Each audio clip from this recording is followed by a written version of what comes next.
Complete justice ক্ষমতা অধিকার করে 93% মেধাবৃত্তির উপর প্রয়োগ করেছেন। আমাদের সংবিধানে 104 যে ধারাটি, যে অনুচ্ছেদটি আছে, সেই অনুচ্ছেদটি হচ্ছে কমপ্লিট জাস্টিস। কমপ্লিট জাস্টিস কখন হয়?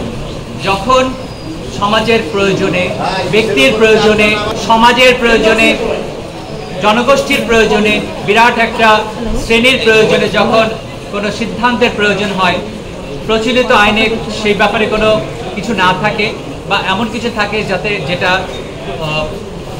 যেটা যেটা ক্লিয়ার হতে পারে, কিন্তু বৃহৎ জনগোষ্ঠীর এটা বিরূপ প্রতিক্রিয়া সৃষ্টি করে, তখন উচ্চ আদালত, সর্বোচ্চ আদালত এই ক্ষমতা প্রয়োগ করে যে কোনো সিদ্ধান্ত দিতে পারে এবং এটাকে কমপ্লিট জাস্টিস বলা হয়।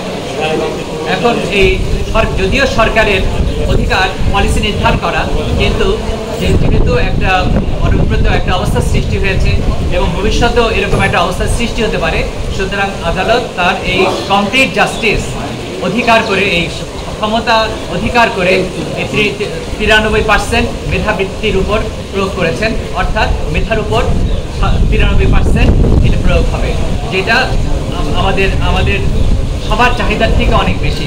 যারা আন্দোলন করছিল তারা কিন্তু কখনোই বলেনি যে কোটা সিস্টেমকে একেবারেই অ্যাবলিশ করে দেওয়া হোক। তারা কিন্তু সবাই সংস্কার চেয়েছে।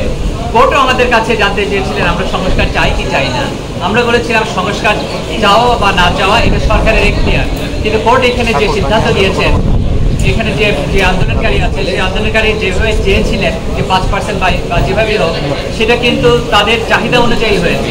সুতরাং আমি মনে করি যে আদালত আজকে যে রায় দিয়েছে, সর্বাত্মক মেধাবৃত্তির উপর ভিত্তি করে যে সিদ্ধান্ত অভিপ্রায় ছিল জাতির কাছে, সেটাই এটা প্রতিফলন হয়েছে এই রায়ে।